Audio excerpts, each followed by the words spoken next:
The Messiah said, "When you come to know yourselves, then you will become known, and you will realize that it is you who are the sons of the living Father. But if you will not know yourselves, you dwell in poverty, and it is you who are that poverty." Salamat kapatid. Bago ko igawad ang pagbabasbas, may maiksi akong mensahe muna para sa lahat. Maiksi lang ito. Sana maiksi nga lang talaga.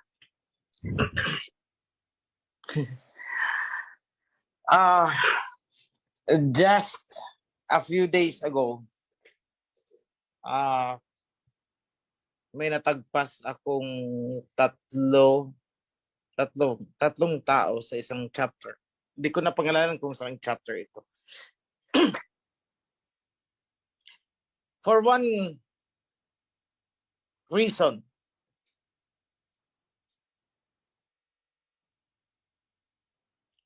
nais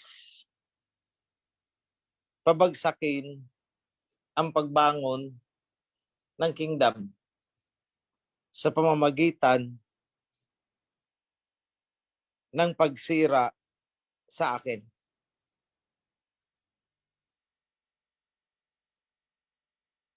So, pilit kinakalkal kung sino ako, pamilya ko, at kung ano-ano pa. Of course, wala naman silang makikita.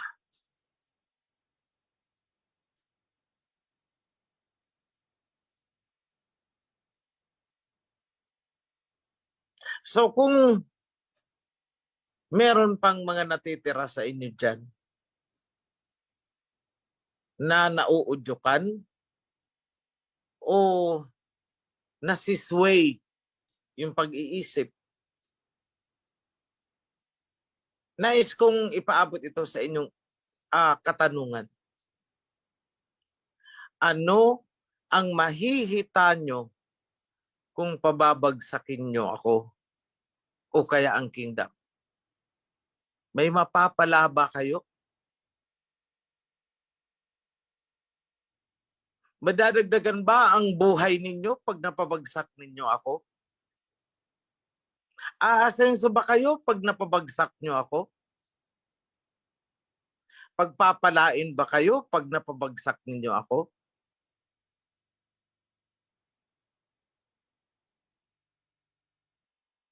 Kung kahit isa man lang sa mga katanungan yan, masasagot ninyo ng oo, sumigi kayo. Madadagdagan ba ang buhay ninyo kung mapabagsak ninyo ako? Kung ang sagot ay oo, sige, pabagsakin nyo ako.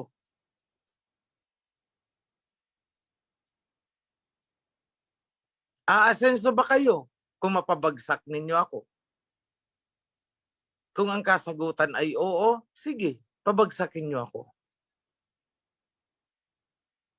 Pagpapalain ba kayo kung ako'y pababagsakin nyo? Kung ang sagot ay oo, sige, sumigi kayo. Pero ako nang magsasabi sa inyo.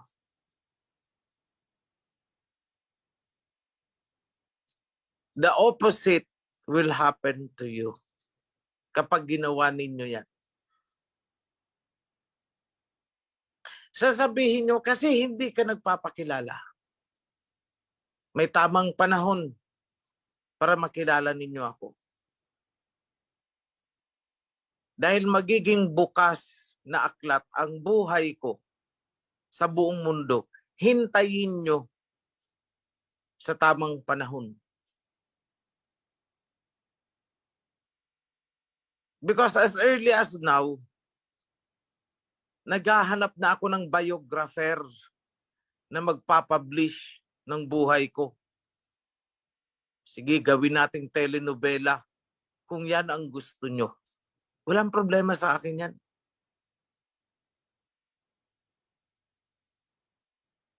Pero bakit ko tinagpas yung tatlo?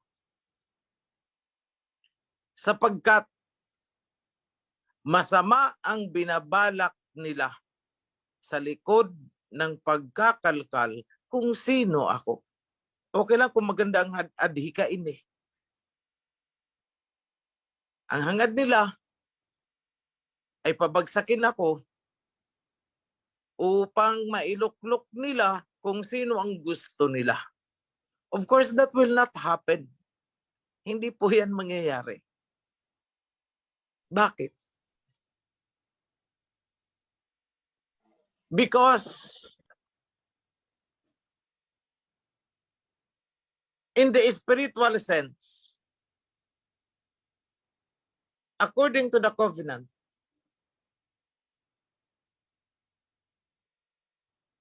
I have the dominion and I have the authority.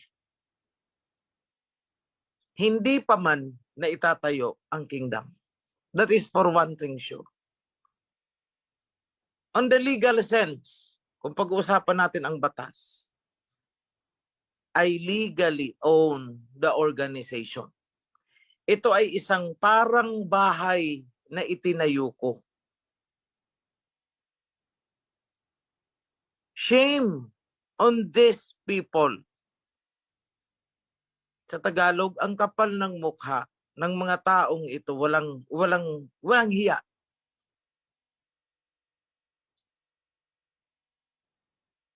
Na nagtatangka na palayasin ako sa sarili kong pamamahay.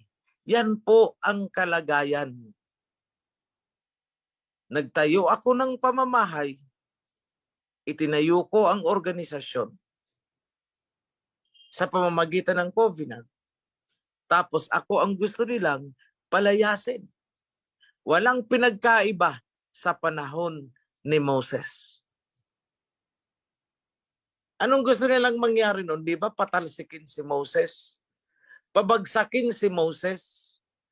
Ultimong si Miriam noon at si Aaron, kapatid mismo ni Moses, nagtangka na suwagin si Moses. Anong pinagkaiba ng noon at sa ngayon? Di ba pareho lang? Pero natuwa ba ang Aba? Hindi. Anong ginawa kay Aaron? Anong ginawa kay Miriam? Nung sinabi ni Miriam na bakit si Moses lang ba ang kinakausap ng alhayam? Hindi ba tayo din ay kinakausap din ng alhayam? Ang lalakas ng loob. Natuwa ba ang Aba sa ganung sinasabi nila o sa ganung saloobin? Di ba hindi? Bakit? Kasi si Moses ang pinili. Paano natin nalaman na si Moses ang pinili ng alhayam? Sapagkat kay Moses idinaan ang covenant.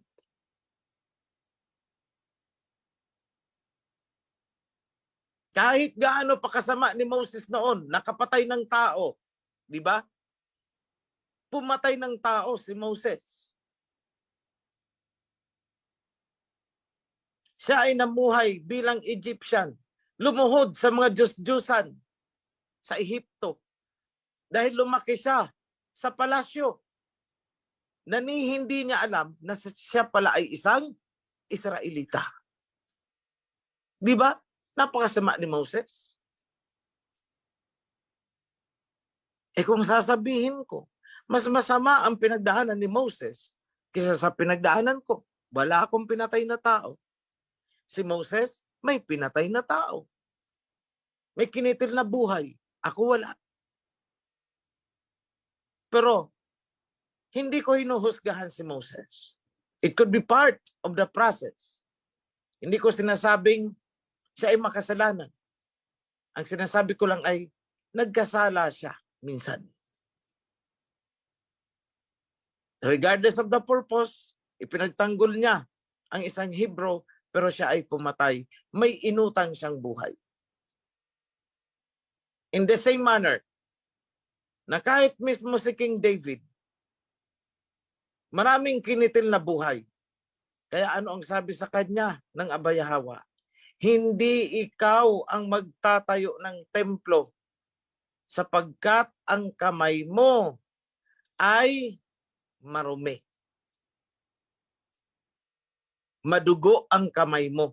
Marami kang pinatay. Hindi ikaw ang magtatayo ng aking templo, kundi ang magiging anak mo. Maliwanag. Nasabihin pa nating hindi pinagkasala si Moses. Hindi pinagkasala si King David. Pero may disqualification pagdating sa pagtayo ng temple. I'm talking about David. But then, David became a king. Moses was a king. Hindi nyo lang na-realize. Napakaraming verses dyan sa Bible na pronounce si Moses as ruler over Israelites. Pag sinabi mong ruler, king.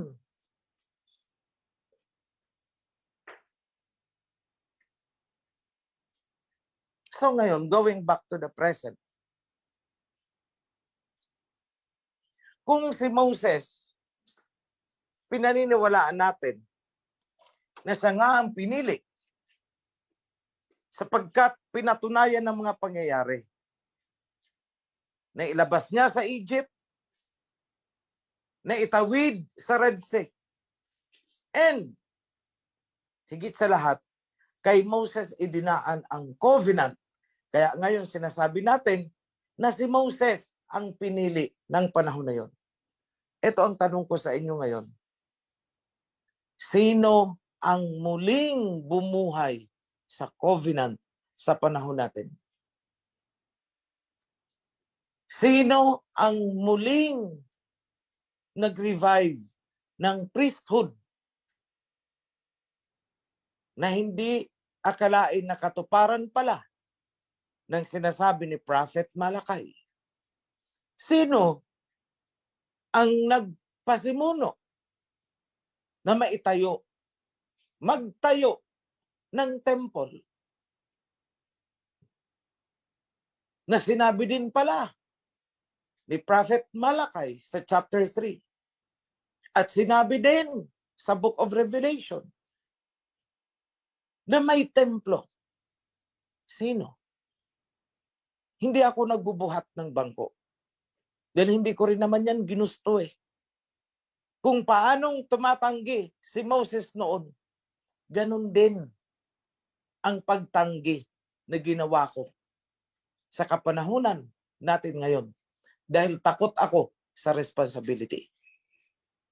But, kung paanong hindi nakatanggi si Moses noon, ganun din ako ngayon.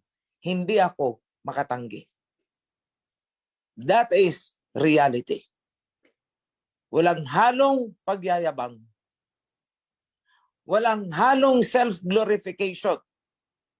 I am making that statement with all humility in the name of righteousness, in the spirit of righteousness, in the spirit of the covenant, and in the name of Abba Yahweh and King Yahweh Shai.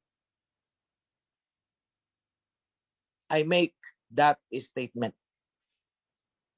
That is the truth, the solid truth, kung ano talaga ang pinagdaanan ko. Ngayon, itong mga taong nagnanais na pabagsakin ako, hindi po ako ang kinakalaban ninyo. I am not. Kundi yung sumugo sa akin. That is one thing sure. Kaya nga ang tanong ko, mag-isip-isip ang mga nagtatangka dyan. Hahaba ba ang buhay mo sa ginagawa mo sa akin? Aasenso ka ba? Ikaka-asenso mo ba ang ginagawa mo sa akin? Pagpapalain ka ba sa ginagawa mo sa akin? Covenant po ang kinakalaban nyo. Kung sino man kayong mga natitira pa sa kawan. It is the covenant of Abba Yahweh. And therefore, si Abba Yahweh Ang kinakalaban ninyo, hindi po ako. Magkalinawan lang tayo. Kung noon, iniiyakan ko, pero ngayon, matatag na ang dibdib ko. Kaya ay nagpapasalamat din ako sa mga tumira sa akin noon kaliwat kanan, may nasa unahan, may nasa likuran. Salamat po sa inyong lahat. Sa lahat ng mga trumaydor sa akin. Thank you very much. Why? Lalo nyo akong pinatapang. Yan ang totoo. So without regrets, I forgive you. But I will not admit you back again. Pinatatawad ko kayo, pero hindi ko kayo tinatanggap muli dito.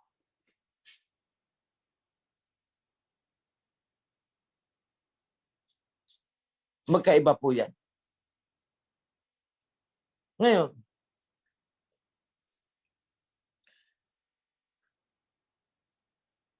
tinatanggihan ko ang pagiging king noon. Hindi ko naman yan hinangad eh. Pero ngayon, hindi lang sa tinatanggap ko, kundi pinaghahandaan ko na. Bakit kaya? Bakit kaya? Dahil na-reveal na sa akin ang mga susunod pang mga papel at mga susunod pang task o gawain na dapat kong gawin na hindi ko magagawa kung hindi magiging ganap ang pagiging king. Dahil magagawa lamang yon ng isang hari. It cannot be done by an ordinary person in this physical reality.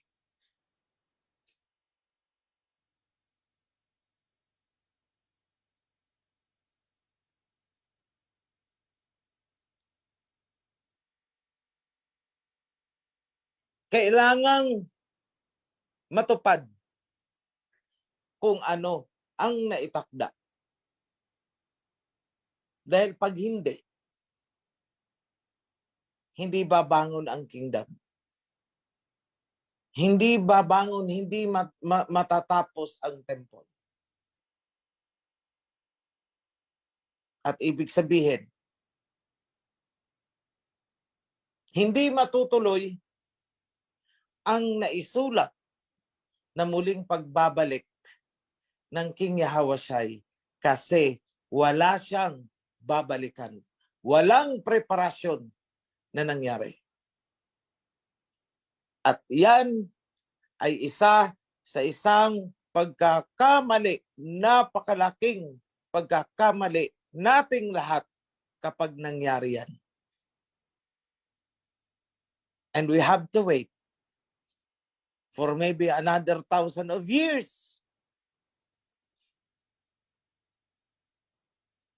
Kapag naudlot ito.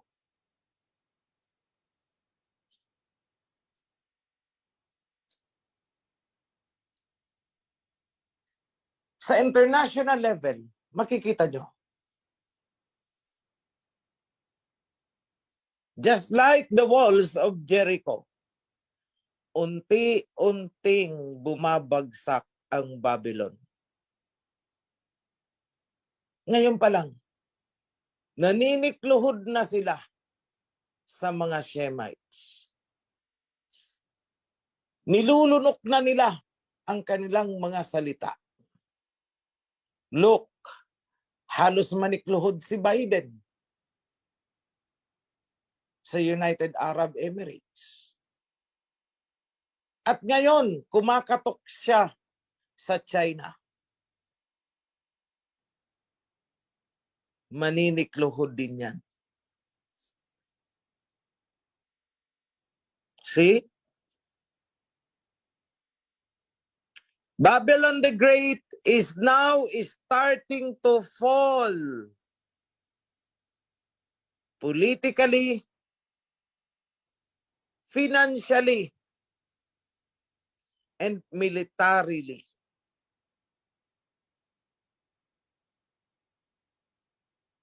Pilit man nilang itago sa pamamagitan ng mga propaganda, sumisingaw at sumisingaw pa rin ang katotohanan.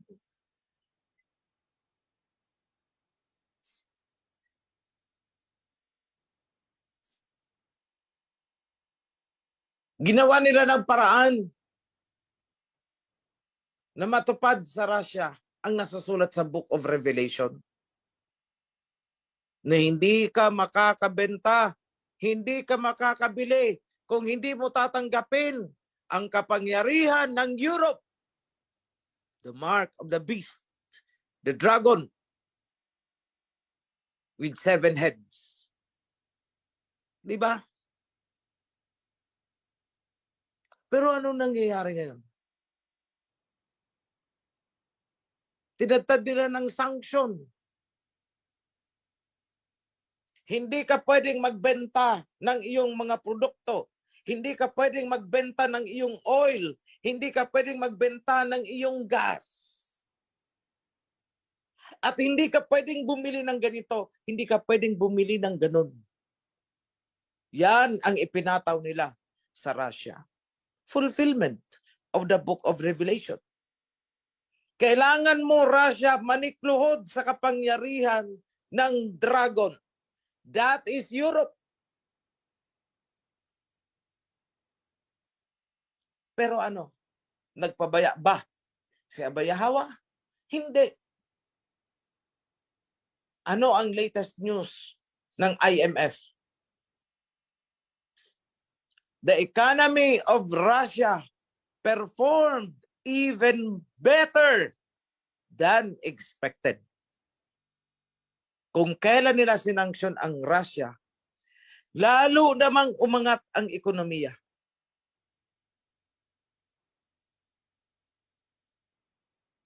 Lahat ng sanksyon nagbumirang pabalik sa Amerika, pabalik sa Europe. Twofold effect. Germany, ang yabang. Kasing yabang ng Amerika. Pero anong nangyayari ngayon sa Germany? Nagpasa na sila ng batas. Yung mga public fountains, patayin, magtipid sa energy. Mga public facilities, mga gym, hindi pwedeng gumamit ng hot shower. Walang hot shower. Bakit? Magtipid. Yung kanilang mga city, nagbabawas ng street light. Dumidilim ang Europe. Tingnan nyo kung anong nangyayari. Lawakan nyo ang inyong pananaw. Mauunawaan nyo ang Book of Revelation.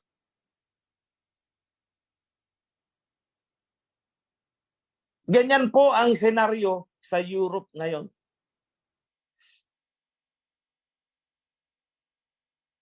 At kapag lalo nilang ginalit ang Russia, what will happen?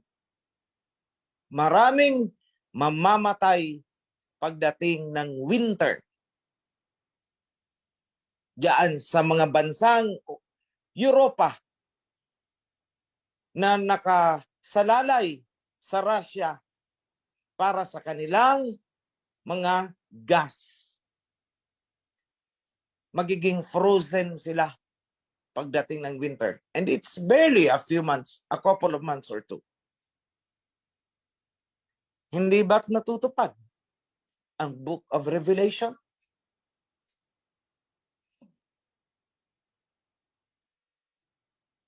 Biden, maninikluhod na sa China.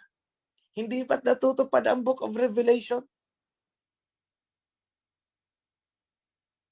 And soon, isa pang magbabagsakan dyan.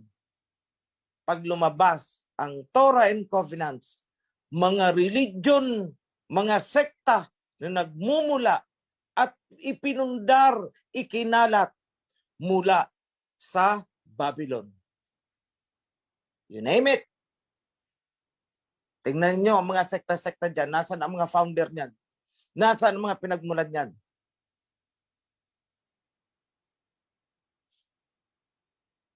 US, England, Vatican. Ano yan? Iisang pamilya.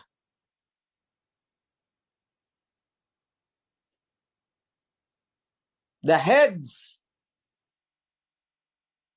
of the dragon na humahabol or hahabol at tutugis doon sa isisilang na sanggol, the king.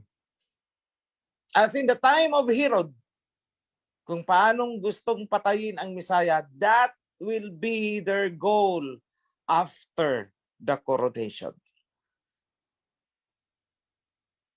Kung paanong ginustong patayin ang Pharaoh si Moses, that will be the same scenario. Ang kaibahan na lang, hindi na ipapasok sa basket para lang mailigtas. Hindi na kailangang tumakas at dalhin sa Egypt for temporary refuge at the time tulad ng Messiah. No, that will not happen anymore. Bakit? Dahil ang isinilang na sanggol ay bibigyan ng 2 pakpak of a mighty eagle. Eagle na naman. Para hindi siya maabutan ng dragon. Yan po ang dapat nating paghandaan. Because the dragon will attempt to wage war against the offspring of the woman.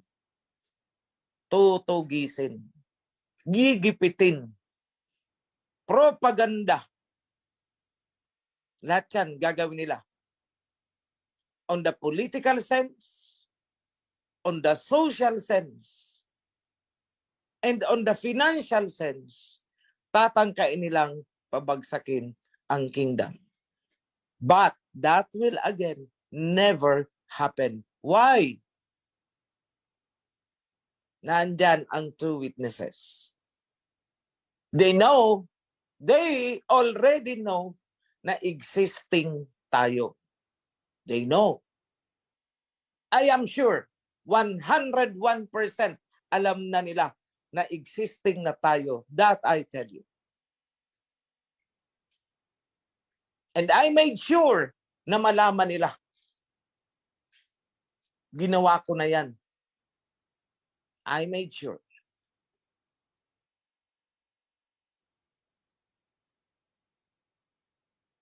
Alam ng 2 embassy dito sa ating bansa. And I'm sure, alam na doon. They know it. Hindi nyo pa man nararamdaman kung ano ang mga role nila sa atin dahil hindi pa napapanahon. Pero time na ginipit tayo, dun nyo makikita yan. I made sure